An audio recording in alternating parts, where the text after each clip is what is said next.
पिछले राजयोग शिविर में हम सभी ने परमात्मा का सच्चा परिचय जाना। हम सभी के मन में अक्सर ये विचार उठता है कि परमात्मा आखिर कौन है, कहाँ रहते हैं। ब्रह्मा कुमारी उषा बहन ने हमें 5 कसौटी दी, जिनके आधार पर हम आसानी से परमात्मा का सत्य परिचय जान सकते हैं। पहली कसौटी है, परमात्मा हम उसे ही कहेंगे जो सर्वधर्म मान्य हो, जो सर्वोच्च हो, अर्थात जिनका कोई माता पिता न हो। दूसरी कसौटी है, जो सर्वोपरि हो, अर्थात जो सर्व चक्रों से न्यारा हो, उपराम हो। तीसरी कसौटी है, जो सर्वोपरि हो, अर्थात जो सर्व चक्रों से न्यारा हो, उपराम हो। चौथी कसौटी है, जो सर्वज्ञ हो, अर्थात जो त्रिकालदर्शी हो। और 5वीं कसौटी है, हम परमात्मा उसे ही कहेंगे जो सर्व गुणों में अनंत हो। मान्यता है कि हम पुरुषार्थ करके परमात्मा बन सकते हैं, परंतु हमें बताया गया कि परमात्मा कोई डिग्री नहीं जो कोई भी हासिल कर ले। जिस प्रकार पंछी का पिता पंछी, जानवर का पिता जानवर होता है, उसी प्रकार हम आत्माओं का पिता भी परमात्मा है। सभी धर्मों में परमात्मा को ज्योति बिंदु रूप में याद किया जाता है।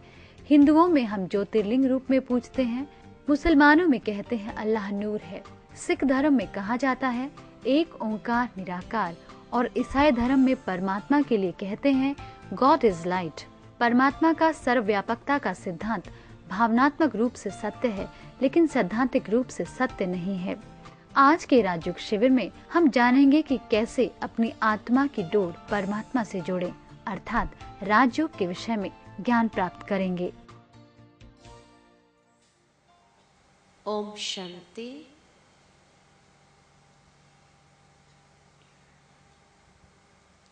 आज का जो सत्र है राजयोग का शांति अनुभूति शिविर का सत्र, जिसमें अनुभूति के लिए आधार कौन से हैं और उसके विधि क्या है। क्योंकि मेडिटेशन की झलक तो हमने अवश्य हर सत्र के बाद की है, परंतु यथार्थ रूप में अभी तक भी ये शिकायत है कि मन भटक जाता है, मन लगता नहीं है। तो उसका आधार क्या है, कैसे मन को जोड़ ले परमात्मा में।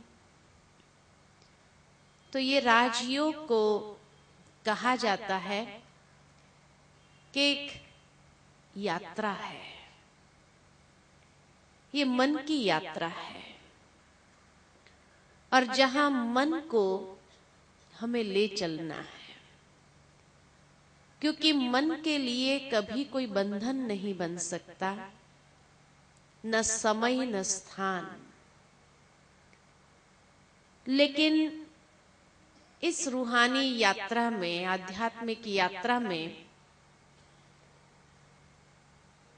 एकदम से मन लग जाए ऐसा नहीं होता है। उसके कुछ कदम होते हैं। सीढ़ी जैसे व्यक्ति चढ़ता है, फिर मंजिल तक पहुंचता है, ठीक इसी प्रकार योग भी जब एक याद माना यात्रा है, तो उसके भी कदम है, और इस यात्रा के 3 कदम है। सबसे पहला कदम है जिसको हम कहते हैं कि ये एक भीतर की यात्रा है, अंतर की यात्रा है। और अंतर की यात्रा माना जो हमने पिछले 2 दिन में महसूस किया कि आत्मचिंतन कैसे करना होता है। जब तक आत्मचिंतन नहीं है, तो सीधा परमात्मा में मन नहीं लगता है। पहले तो ये भूमिका बननी चाहिए कि जब हम अपने मन को आत्म स्थिति में स्थित करें, और आत्म स्थिति में तभी स्थित कर पाएंगे कि जब हम मन को आत्मचिंतन देंगे। आत्मचिंतन में कौन सी बातें हमें देनी है?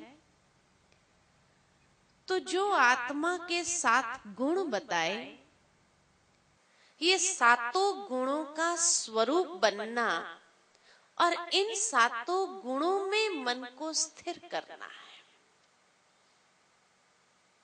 खाली सोच लेने से नहीं हो जाता है, लेकिन महसूस करना, वो गुणों को प्रवाहित करना।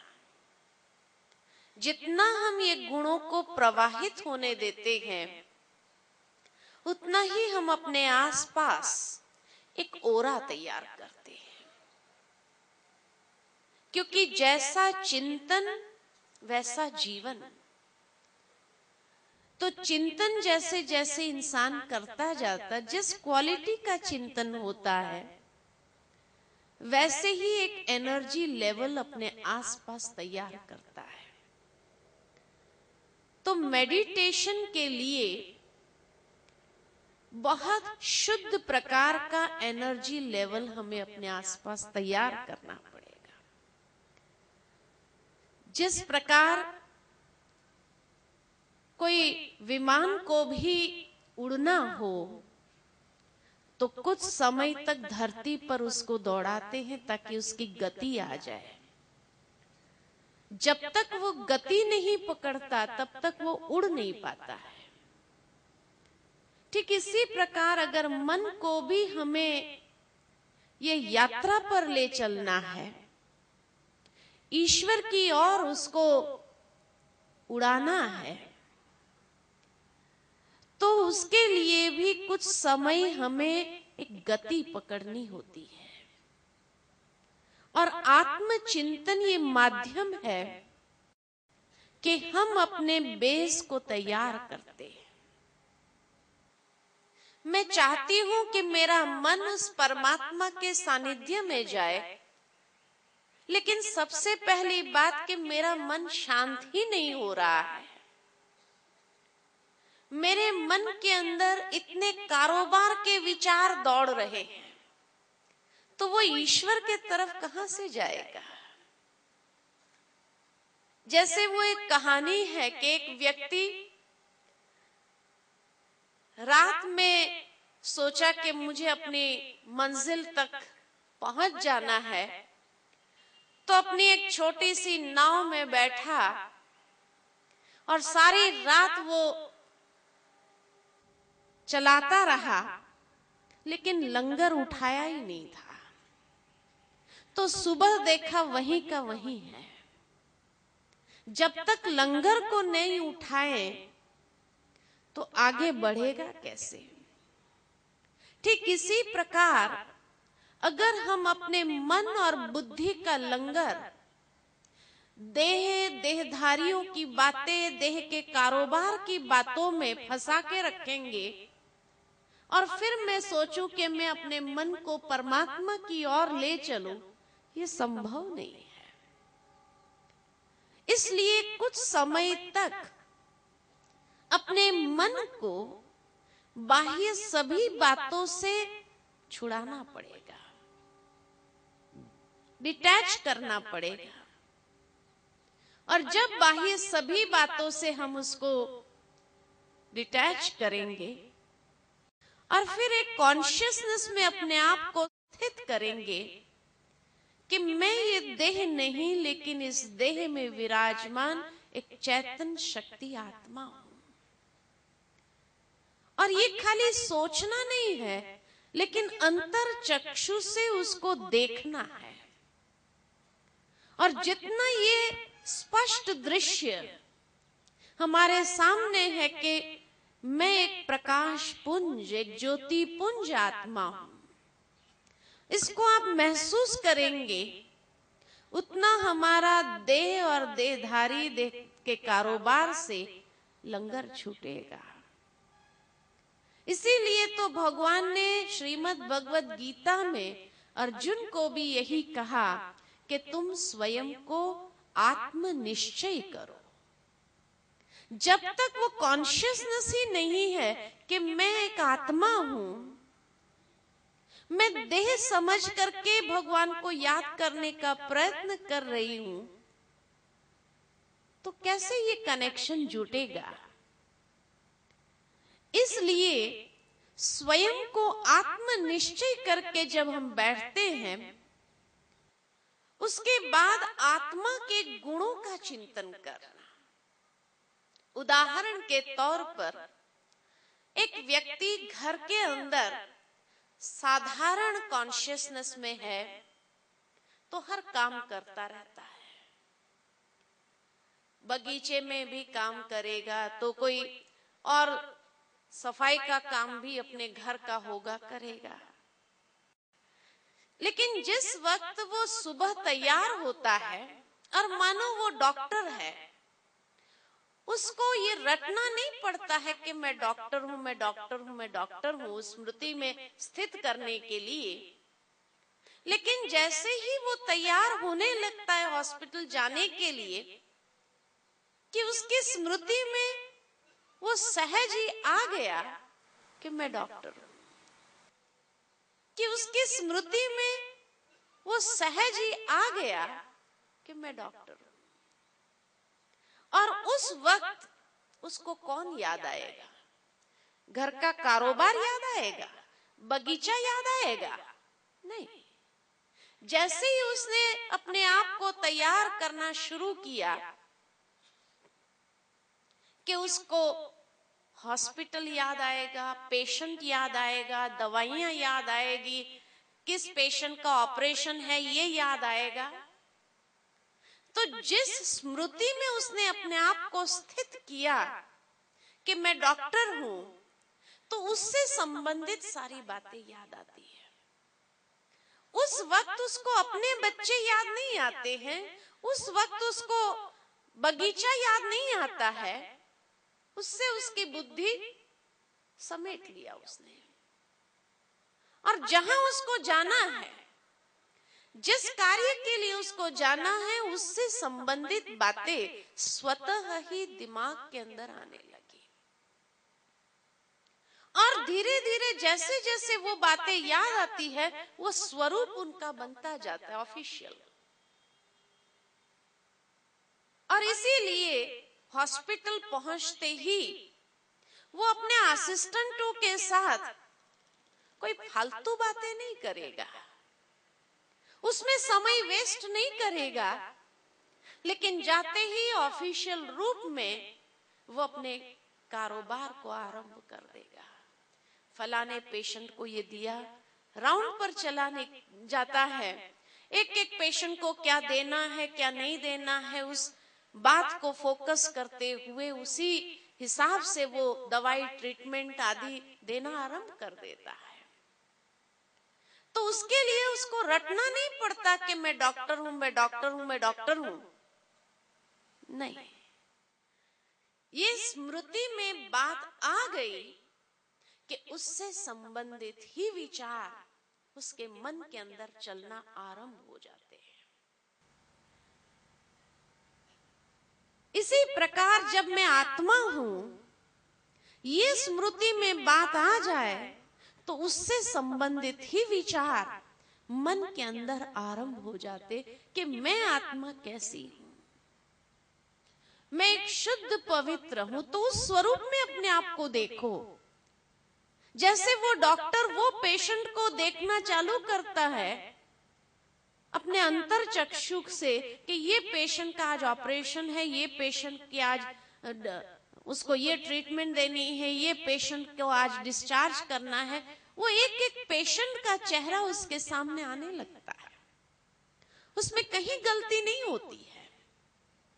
ठीक इसी प्रकार अगर मैं आत्मा हूं तो उससे संबंधित वो बातें मेरे स्वरूप के सामने आ जाती है कि आत्मा कैसी है, शुद्ध और पवित्र है।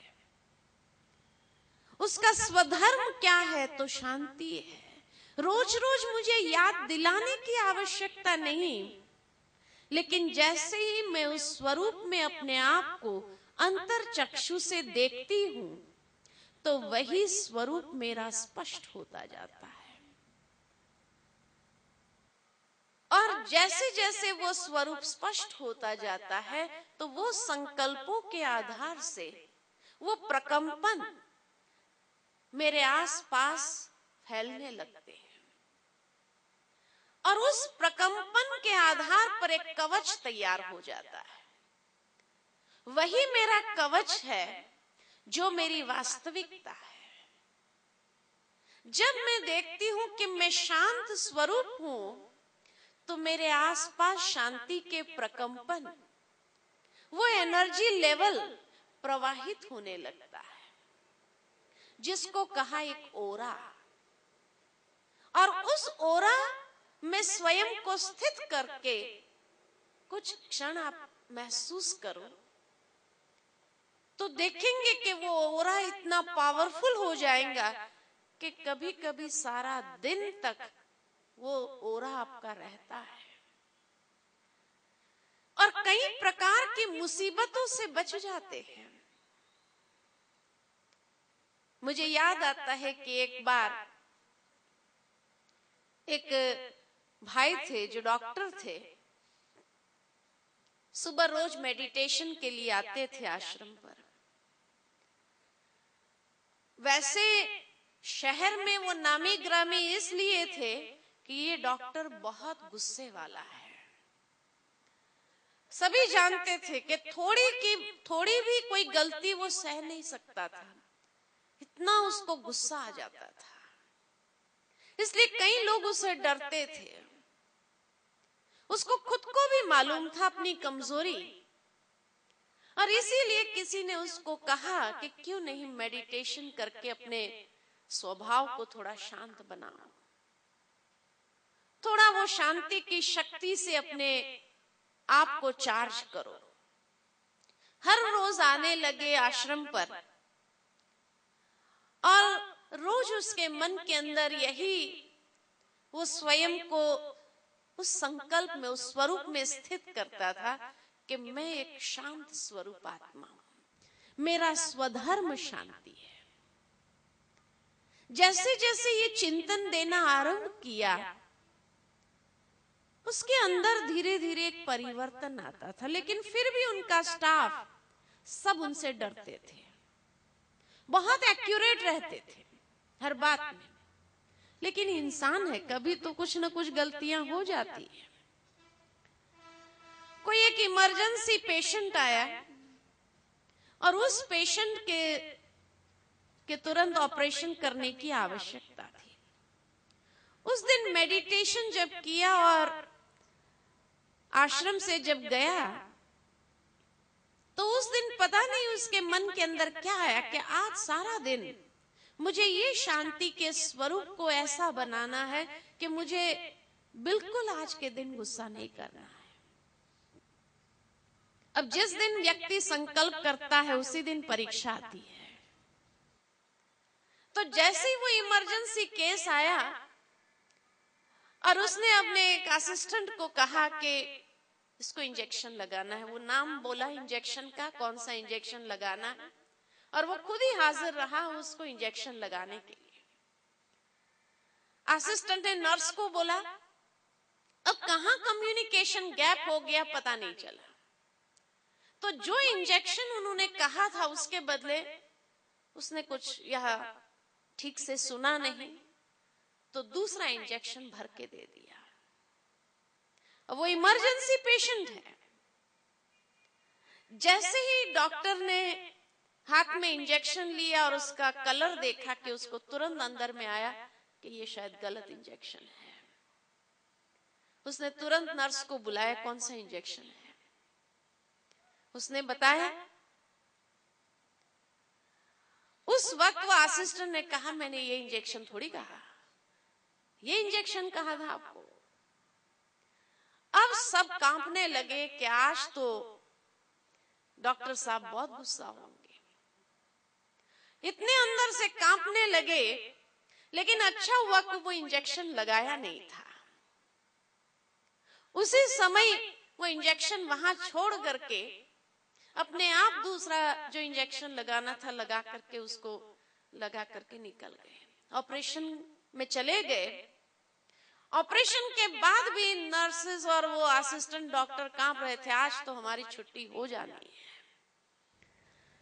लेकिन बार बार वो अपने आप को ये स्मृति दे रहा था कि मैं शांत स्वरूप हूं, मैं शांत स्वरूप हूं और मेरे आसपास एक शांति का ओरा है, एक शांति की एनर्जी लेवल मैंने अपना तैयार किया है। इस एनर्जी लेवल को मुझे डिस्टर्ब नहीं करना है।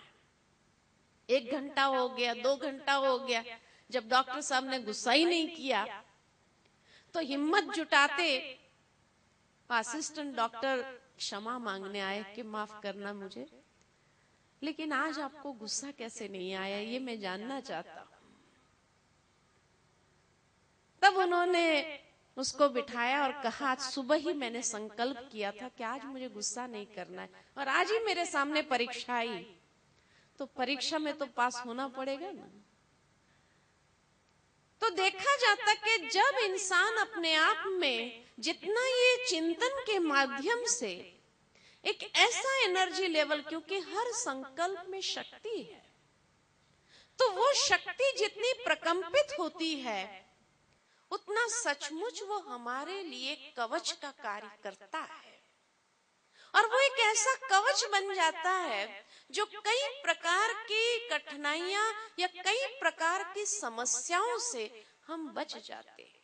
ये कवच ऐसा है। तो ये प्रथम कदम है राजयोग का कि पहले चिंतन के माध्यम से वो स्वरूप अपना तैयार करना, ये भूमिका अपनी तैयार करना, जिससे हम एक गति पकड़ते हैं कि उसके बाद मन को इस शरीर से डिटैच करना आसान हो जाए। और फिर दूसरा कदम इस यात्रा का है कि ये परमधाम की यात्रा है। परमात्मा के धाम की ओर हम अपने मन को ले चलते हैं। जैसे ही मन सभी बातों से डिटैच हो गया, आत्म स्वरूप में स्थित हो गया, तो उड़ान के लिए एक तैयारी हो गई, और फिर हम अपने मन और बुद्धि को परमात्मा के सानिध्य में ले चलते हैं, और परमात्मा से वो शक्ति को प्राप्त करते हैं और अपने आप को सशक्त करते उस शक्ति से। अब ये बातें सुनने में तो अच्छी लग रही है, लेकिन मन के अंदर विचार चलता होगा, क्या सचमुच ऐसे शक्ति मिलती होगी? क्या सबूत है कि हमें शक्ति मिल रही है? जिस प्रकार आज की दुनिया के अंदर रिचार्जेबल बैटरीज आती है, वो बैटरी को यूज करो, वो डिस्चार्ज हो जाती है, फिर उसको चार्जर में रखो, एक स्रोत के साथ उसको जोड़ो, और जो करंट मिलता है उससे वो बैटरी पुनः चार्ज हो जाती है। अब ये बैटरी डिस्चार्ज और रिचार्ज कैसे होती है? तो बताया जाता है कि इस बैटरी के अंदर जो केमिकल कंपोनेंट्स होते हैं, जैसे जैसे बैटरी को यूज करो वो केमिकल कंपोनेंट्स अस्त व्यस्त हो जाते हैं, डिसऑर्गेनाइज्ड हो जाते हैं, और जब संपूर्ण डिसऑर्गेनाइज्ड हो जाते हैं तो कहते हैं बैटरी डिस्चार्ज हो गई। फिर उसको चार्जर में रखना पड़ता है, और चार्जर में रख करके वो अपने आप चार्ज नहीं होती है जब तक कि उसको स्रोत के साथ जोड़ो नहीं, कनेक्शन नहीं करो।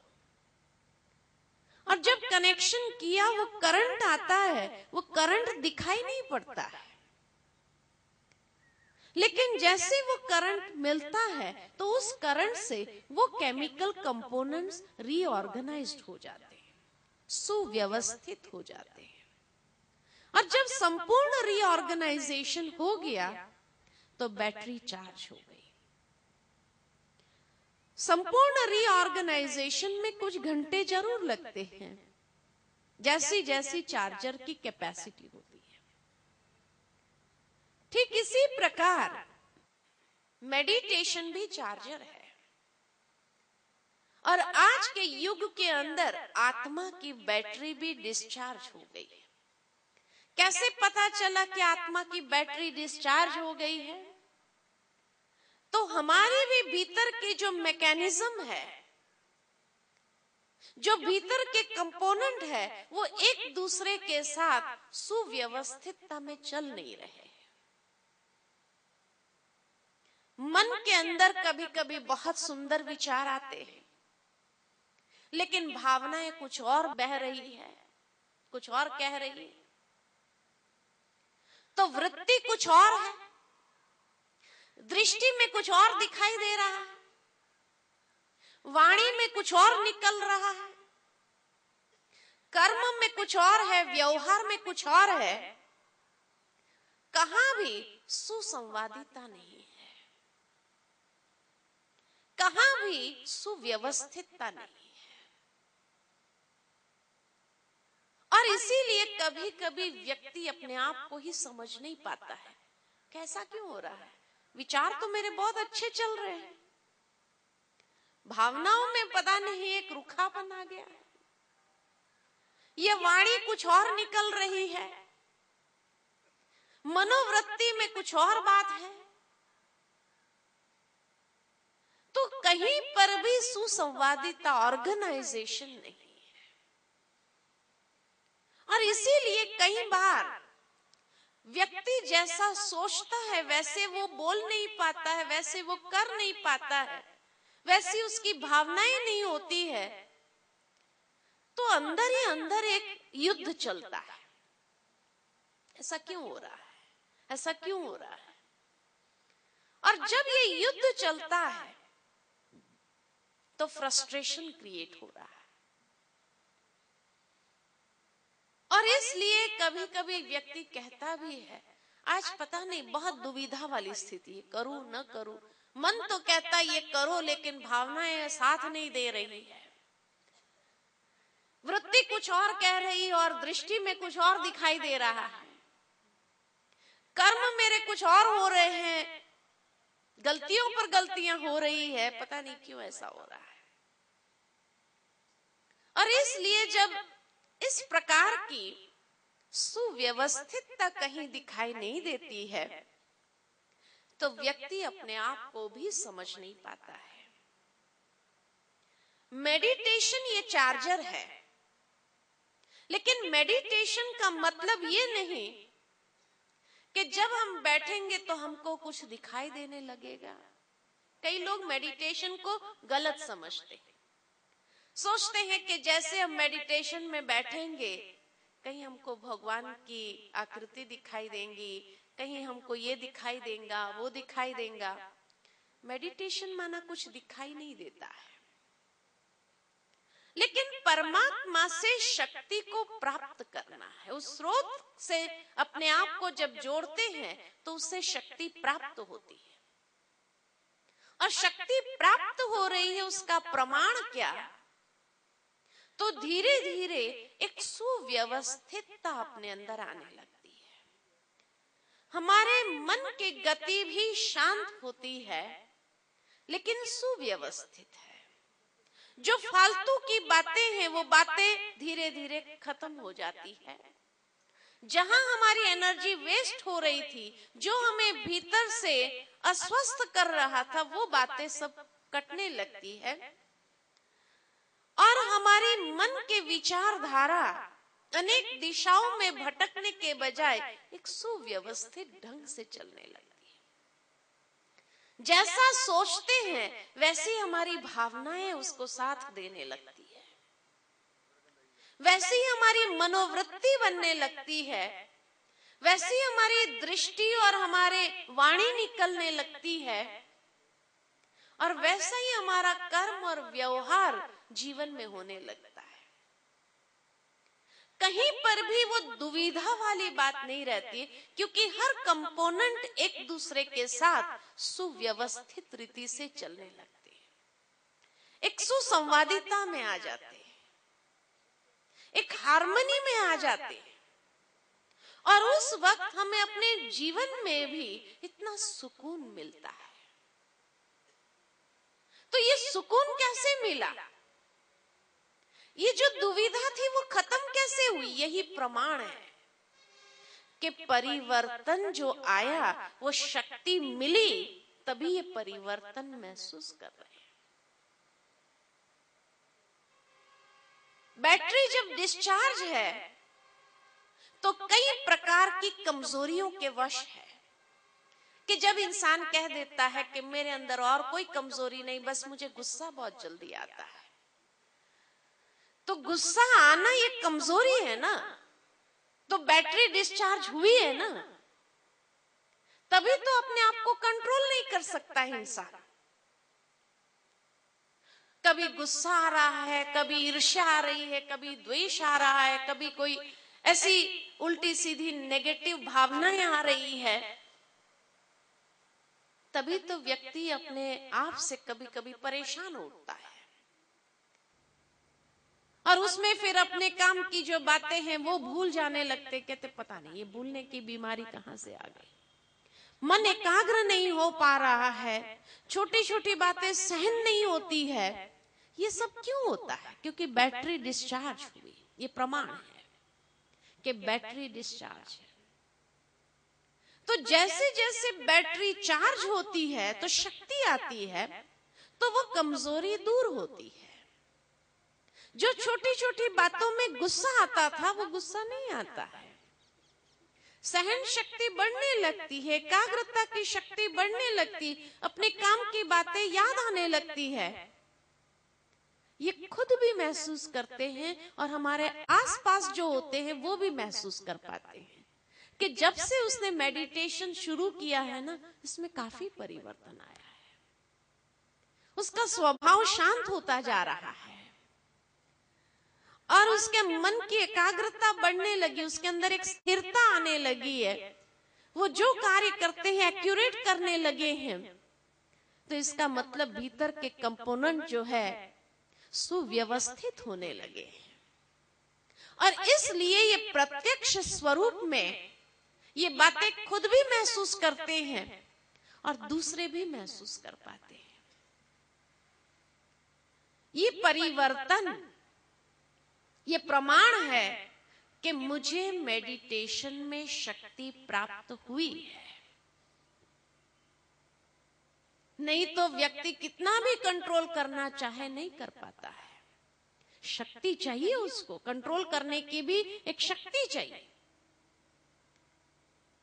लेकिन कभी कभी ये परिवर्तन भी कई लोगों से हजम नहीं होता है। मुझे याद आता है कि भाई माउंट आबू आए, वहां जो हमारे राजयोग कैंप्स चलते हैं, उस कैंप में आए थे। 3 दिन उसको बहुत अच्छा लगा उस कैंप में। वो अपना अनुभव सुना रहा था कि ये पहली बार जीवन में ऐसा हुआ कि 3 दिन तक उसको गुस्सा ही नहीं आया। तो उसने महसूस किया कि 3 दिन मैंने जो गुस्सा नहीं किया, मुझे खुद को इतना अच्छा लग रहा है। आज मुझे महसूस हो रहा है कि शायद मेरे गुस्से के कारण मेरे परिवार वाले भी कितने परेशान होते होंगे मेरे से, और मुझे अगर अच्छा लग रहा है, मैं अगर ये गुस्सा छोड़ दूं तो उनको भी तो अच्छा लगेगा। और इसीलिए मेडिटेशन करके जो उसने अपने आप में शक्ति महसूस की, तो उसने सोचा मैं ये रोज मेडिटेशन को कंटिन्यू करूंगा और यहां मैं जो है गुस्सा छोड़ के जाऊंगा।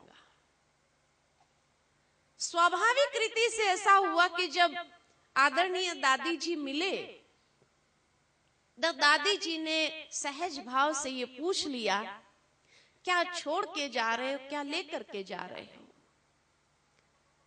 तो उस भाई ने कह दिया कि यहां मैं गुस्सा छोड़ के जा रहा हूं और शांति यहां की लेकर जा रहा हूं, और मैं पुरुषार्थ करूंगा रोज मेडिटेशन करके कि मैं अभी एक गुस्से से खुद भी तंग था, जो मैंने महसूस किया 3 दिन में, और पता नहीं मेरे परिवार वाले तो कितने तंग होते होंगे। तो उनको भी मैं अभी सुख देना चाहता हूं मेरे शांतिपूर्ण व्यवहार से। अब ये संकल्प करके वो वहां से चले, लेकिन उसने घर में जाकर किसी को बताया नहीं कि मैं ऐसा वहां संकल्प करके आया। अब ये परिवर्तन तो दिखाई देने लगा। तो पहले दिन ही अभी परिवार वालों को तो उसका गुस्सा सुनने की आदत पड़ी हुई है कि सुबह उठते ही एक छोटी बात को लेकर के भी उसका गुस्सा शुरू हो जाता है।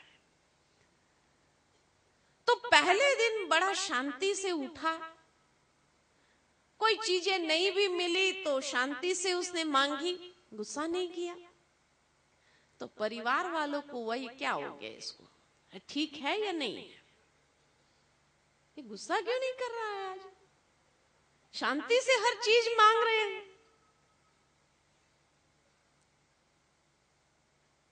अब उसने कुछ भी बताया नहीं।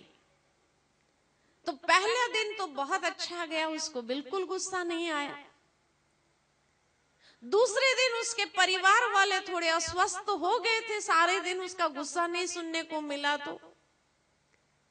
तो दूसरे दिन थोड़ा उसको इरिटेट करने के लिए भी प्रयत्न किया, लेकिन उसने मन ही मन अपने आप को ठीक कर लिया कि नहीं, मैं ओम शांति में जाकर के आया हूं, कम से कम कुछ दिन तक तो मेरे अंदर ये शांति रहनी ही चाहिए, इतना संयम तो मेरे अंदर रहना ही चाहिए।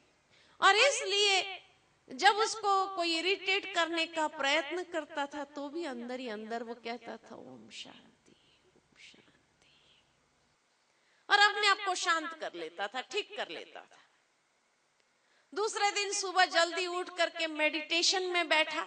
तीसरे दिन तो परिवार वाले और अस्वस्थ हो गए, पता नहीं ये सुबह सुबह उठ के क्या कर रहा है, ये ठीक है भी या नहीं है। अब जब 3 दिन हो गए गुस्सा हुआ ही नहीं, तो आखिर उसकी वाइफ आश्रम पर गई और बहनों को कहने लगी, ये आपने मेरे पति पर क्या जादू कर दिया, ये इतना शेर जैसा बकरी जैसे बन गया, रोज नहीं तो उसका दिन आरंभ होता ही है गुस्से से, और 3 दिन हो गए उसको गुस्सा नहीं आया।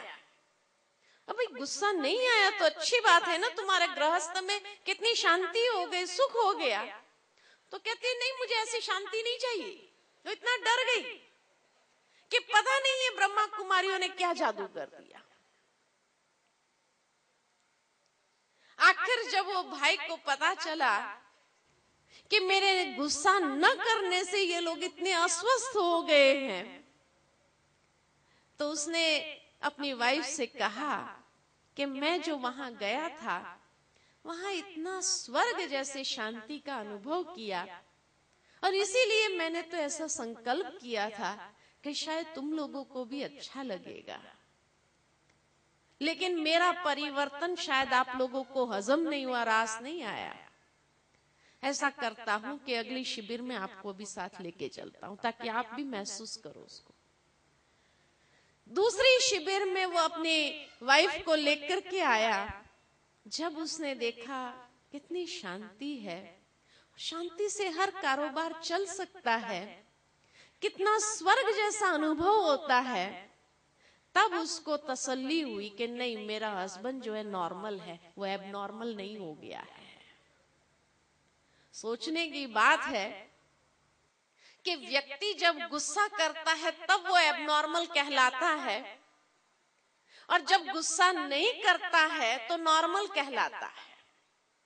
लेकिन दुनिया को उल्टे चश्मे जो है पड़े हुए कि व्यक्ति जब गुस्सा करता है तब लोग नॉर्मल समझते, और गुस्सा नहीं किया तो सोचते हुए एबनॉर्मल हो गया है। और इसी तरह का जब परिवर्तन इंसान के जीवन में आता है, हर बात में सुव्यवस्थितता आने लगती है, तो ये प्रमाण है कि मेडिटेशन द्वारा हमें शक्ति प्राप्त हुई है। तो ये दूसरी स्टेज है, दूसरा कदम है। और तीसरा कदम है कि जब वो प्रकंपन को प्रवाहित करता है, और प्रकंपन को जितना वातावरण के अंदर प्रवाहित करता है उतना अनेकों को भी उसका अनुभव कराता है। भावार्थ ये है कि मेडिटेशन किया है, उसमें मुझे शक्ति मिली है, तो वो प्रकंपन प्रवाहित होने ही चाहिए। अगर वो प्रकंपन प्रवाहित नहीं हो रहे हैं और मेडिटेशन में से उठने के बाद तुरंत गुस्सा आ जाए, तो दुनिया में भी लोग कहते हैं इसने मेडिटेशन क्या किया। 5 मिनट में उसके अंदर शांति नहीं रहती है, 5 मिनट भी वो प्रकंपन प्रवाहित नहीं हो रहे हैं, तो मेडिटेशन क्या कर रहा है।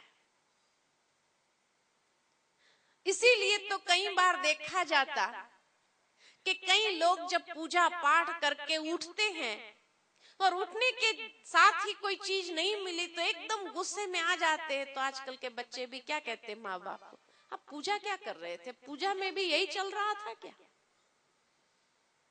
यानी अगर आपने पूजा की है, भगवान से प्रार्थना की है और आपके अंदर 5 मिनट भी शांति नहीं है, इतना आप अस्वस्थ अगर हो जाते हैं, तो वो पूजा करने का मतलब क्या। ठीक इसी प्रकार अगर मेडिटेशन किया है और 5 मिनट में अगर वो प्रकंपन नहीं रहते हैं, तो मेडिटेशन क्या किया। मेडिटेशन माना तो वो प्रवाहित होना ही चाहिए, और जितना अधिक सारे दिन में वो प्रवाह चलता है उतना समझा जाता कि हाँ इसने मेडिटेशन यथार्थ रूप में किया है, ये प्रमाण है। नहीं तो मेडिटेशन करता जाए इंसान और कोई प्राप्ति नहीं, अगर उसके स्वभाव में कोई परिवर्तन नहीं, उसके जीवन में कोई परिवर्तन नहीं, तो मेडिटेशन नहीं है। It's a waste of time and waste of energy. वो कुछ नहीं कर रहे हैं, शांति में बैठ के भी उसका मन इसका मतलब और बातों में ही भटक रहा है, वो मेडिटेशन नहीं कर रहा है। मेडिटेशन किया तो इसको दूसरों को भी अनुभव मिलना ही चाहिए, ये है प्रमाण। सिंपल शब्द में अगर कहे तो मेडिटेशन मतलब क्या। मेडिटेशन माना एक टेलीपैथिक कनेक्शन। ये जो तार, मन के तार जोड़ने की बात जो हम कर रहे हैं ईश्वर के साथ, ये तार कोई दिखने वाला तार नहीं है, लेकिन ये टेलीपैथिक कनेक्शन है जो आपने जीवन में कई बार अनुभव किया होगा कि किसी व्यक्ति को आप सुबह से याद कर रहे हो और मान लो कि थोड़ी देर में ही उस व्यक्ति का फोन आता है और वो आपसे बात करता है, तो उस वक्त आपको अंदर में यही लगता है अरे मैंने इस व्यक्ति को याद किया और इतना तुरंत उसका फोन आ गया। आश्चर्य भी होता है और खुशी भी होती है कि ये कैसी बात है कि हम मन ही मन उसको याद कर रहे हैं और उसका फोन आ गया। उस व्यक्ति से अगर पूछा जाए कि आपने फोन कैसे किया, तो यही कहेगा कि बस आपकी याद आ गई, सोचा आपसे बात कर लूं। और उस वक्त अंदर में यही लगता है कि अरे ये कैसे हुआ। या वो व्यक्ति सामने आ जाता है और आप कहते हो अब भी आपको याद कर रहे थे, देखो और कैसे आप आ गए। उसको पूछो आप कैसे आ गए, कोई काम से आए तो कहेंगे नहीं कोई काम नहीं था, सोचा यहाँ से गुजर रहा था यहाँ आ जाता। लेकिन ये संभव तभी होता है कि जब वो दोनों व्यक्तियों की मेंटल फ्रीक्वेंसी का ट्यूनिंग हो जाता है, और जब वो मेंटल फ्रीक्वेंसी का ट्यूनिंग हो गया तो ये अनुभव प्रत्यक्ष में होता है। और ये अनुभव आपने कई बार कई व्यक्तियों के साथ किए होंगे। कि आप उसको याद कर रहे हो और वो व्यक्ति सामने आ जाता है, या वो व्यक्ति फोन कर लेता है और उस वक्त आपको इतनी खुशी होती है कि अरे नहीं तो कहाँ ढूंढते थे, हम तो यही सोच रहे थे कि इसको कहाँ कांटेक्ट करें, कैसे कांटेक्ट करें, और आपने तो एकदम सामने से फोन कर लिया। सोचो, यही अनुभव अगर ईश्वर के साथ हो तो क्या मन ही मन उससे याद कर रहे हो और जो आप सोच रहे हो वो सामने होते हुए दिखाई देवे, तो ऐसा लगता है कि जैसे ईश्वर भी हमारे हर मन की बात को सुन रहा है और उसका प्रत्युत्तर दे रहा है। लेकिन वो संभव तब होगा, कभी कभी आपने इत्तेफाक से ऐसा अनुभव अवश्य किया होगा, लेकिन अगर ये अनुभव निरंतर हो, उसके लिए क्या करें कि आप मन ही मन उससे बात करो और वो आपकी हर बात को सुन रहा हो और उसका प्रत्युत्तर दे रहा हो, कितनी खुशी होगी। इंसान आपके याद का प्रत्युत्तर देता है तो कितनी खुशी होती है।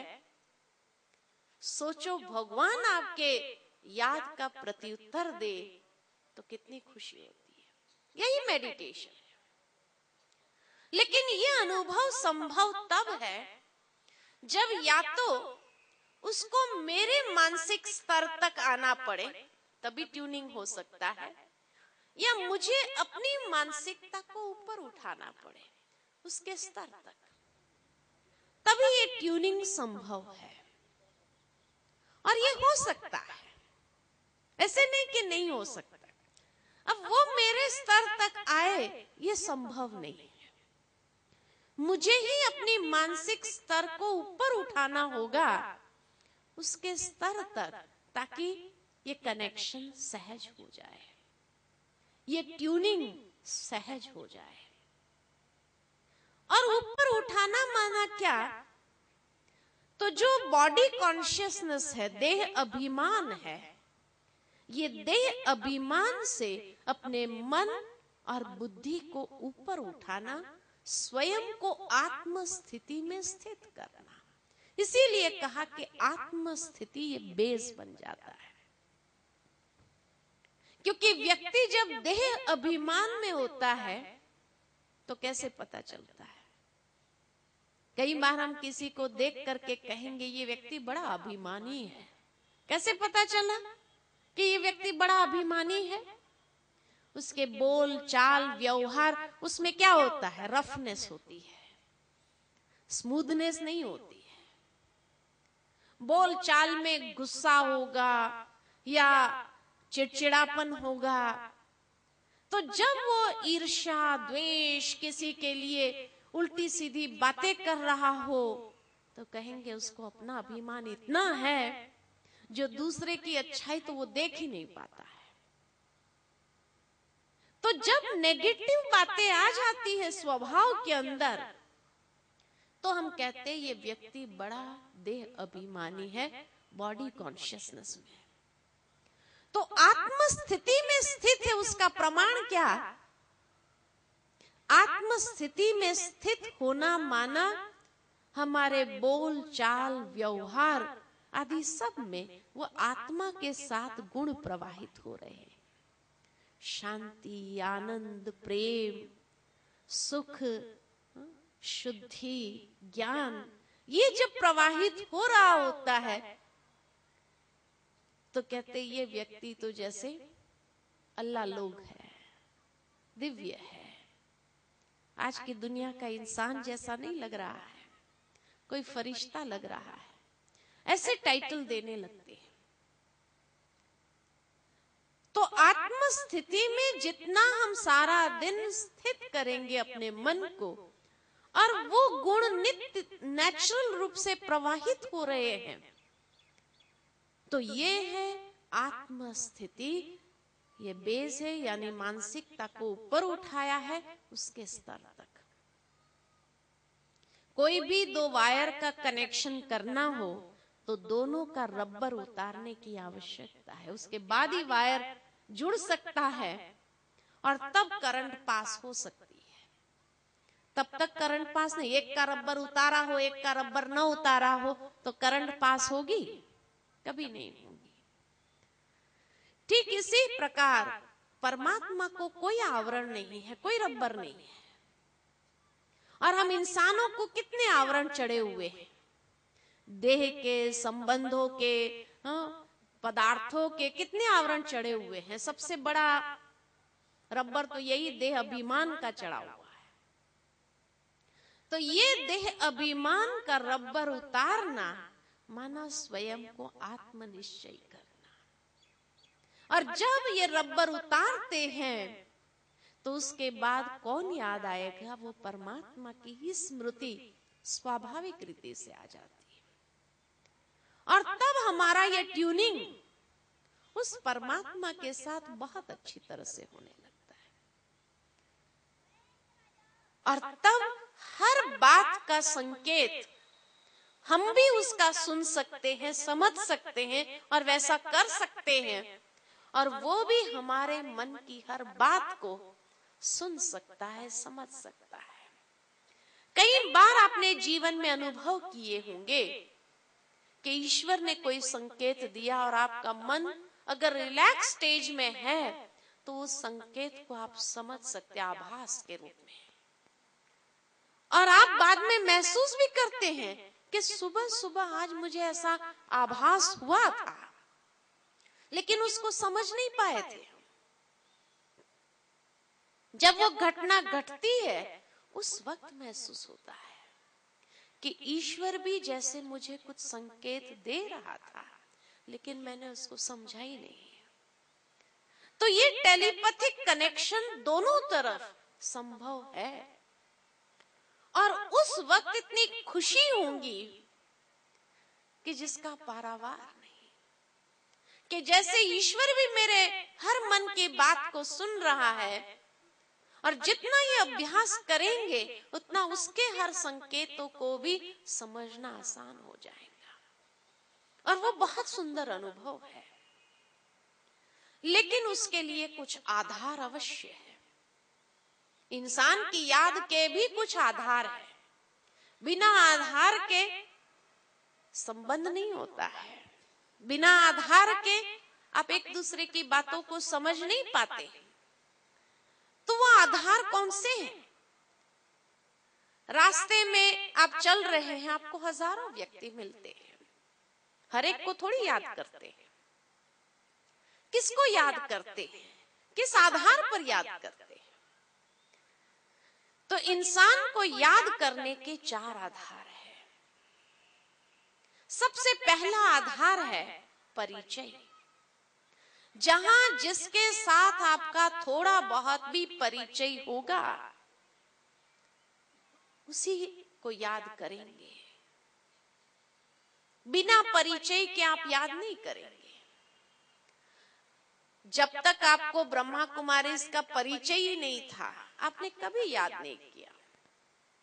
लेकिन जैसे ही आपको परिचय प्राप्त हुआ, आपने सोचा चलो जाए तो सही, देखे तो सही, तो तभी तो याद किया।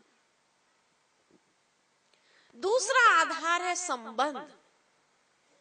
जहां जिसके साथ थोड़ा बहुत संबंध होता है तो संबंध के आधार पर उसको याद करते हैं।